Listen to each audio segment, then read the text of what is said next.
tráfico autónomos pierde con Hacienda en los tribunales, pero muchos ganan cuando recurren. El fisco pierde el 45% de los recursos que le plantean los autónomos, menos en materia de IRPF. Más de la mitad de los recursos presentados por los autónomos ante Hacienda, los tribunales son desestimados, pero ahora la mayoría no se rinde y sigue reclamando. La litigiosidad de los autónomos con el fisco no baja, según un estudio. La mayoría de los recursos presentados por personas físicas contra resoluciones tributarias de Hacienda acaban en derrota judicial. Sin embargo, esto no impide que muchos autónomos sigan recurriendo más por defender sus derechos que por la expectativa real de ganar, es decir, más por dignidad que por dinero.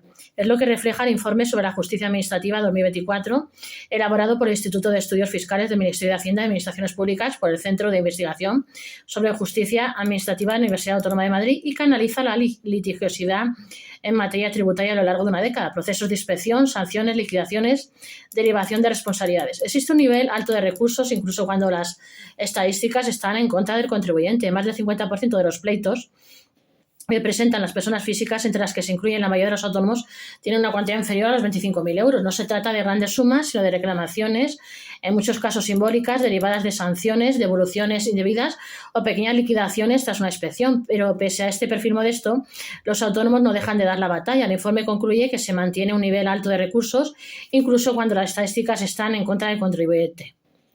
El dato más llamativo tiene que ver con IRPF, el impuesto que afecta directamente al bolsillo de los autónomos. Solo el 20% de los recursos judiciales sobre IRPF son estimados, es decir, apenas 1 de cada 5 acaba con una sentencia favorable para el recurrente y en algunos años, como 2017, ese porcentaje cayó por debajo del 10%. Aún así, el número de recursos no disminuye y la lectura que hacen los investigadores del informe es clara.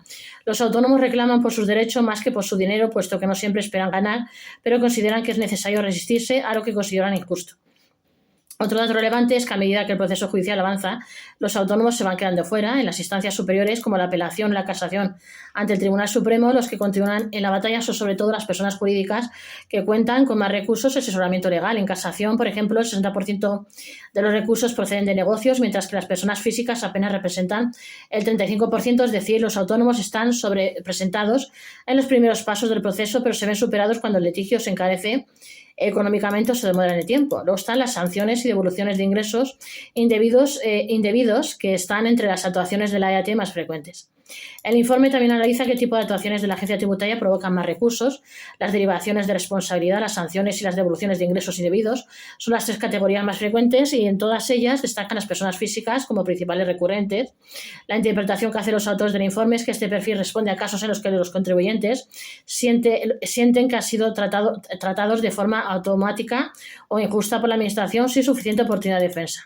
En cuanto al resultado de los procedimientos, las cifras tampoco son alentadoras para los autónomos. El 54% de los recursos en vía judicial son desestimados totalmente, mientras que un 8% reciben una estimación parcial. El porcentaje de victorias completas es bajo en casi todos los tributos, salvo el IVA, donde hay cierta estabilidad, con estimaciones en torno al 30%, algo más favorable que en el IRPF o el impuesto de sociedades. En resumen, la justicia suele dar la razón a Hacienda en más de la mitad de los casos, aunque no siempre de forma rotunda.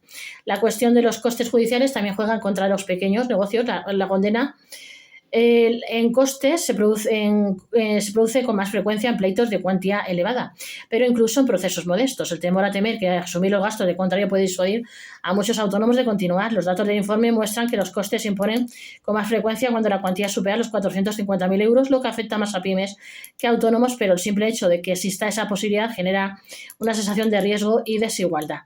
Un detalle especialmente interesante del informe es cómo han cambiado los porcentajes de éxito con el tiempo. En los primeros años del periodo analizado, los contribuyentes ganaban entre el 30% y el 40% de los pleitos en IRPF. Sin embargo, esa cifra se desplomó a partir de 2014 y tocó fondo en 2017, con menos del 10%. En 2020 repuntó ligeramente por encima del 20%, pero ha vuelto a caer en los últimos años. Los investigadores no se explican qué se debe a esta evolución, pero sí constatan que no hay un patrón claro que permita al recurrente anticipar su probabilidad de éxito.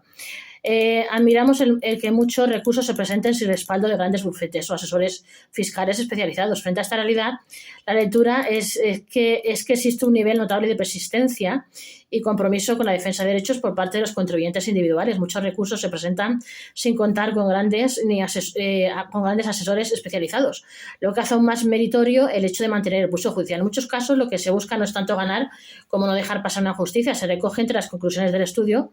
La resistencia tiene también un valor simbólico, incluso cuando el resultado no acompaña. En comparación con las empresas, los autónomos aparecen como los litigantes más activos en los primeros tramos del proceso, aunque también los más vulnerables. Los negocios cuentan con más experiencia en procesos largos y costosos y están mejor equipados para llevar los casos hasta el final. De hecho, cuando se analizan los recursos en segunda instancia, el desequilibrio se acentúa. La mayoría de las personas abandonan no por falta de razón, sino por agotamiento de recursos. Y precisamente una parte del problema está en la complejidad del lenguaje jurídico y tributario.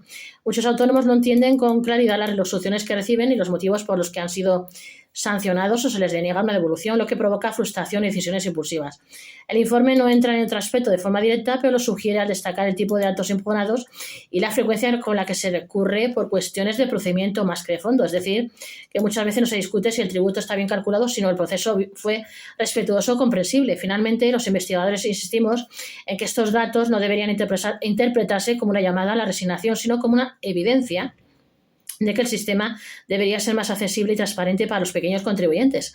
La alta tasa de desestimaciones no debería inhibir la voluntad de reclamar, sino estimular una reflexión institucional sobre cómo se puede garantizar que los autónomos tengan una vía justa y efectiva de defensa.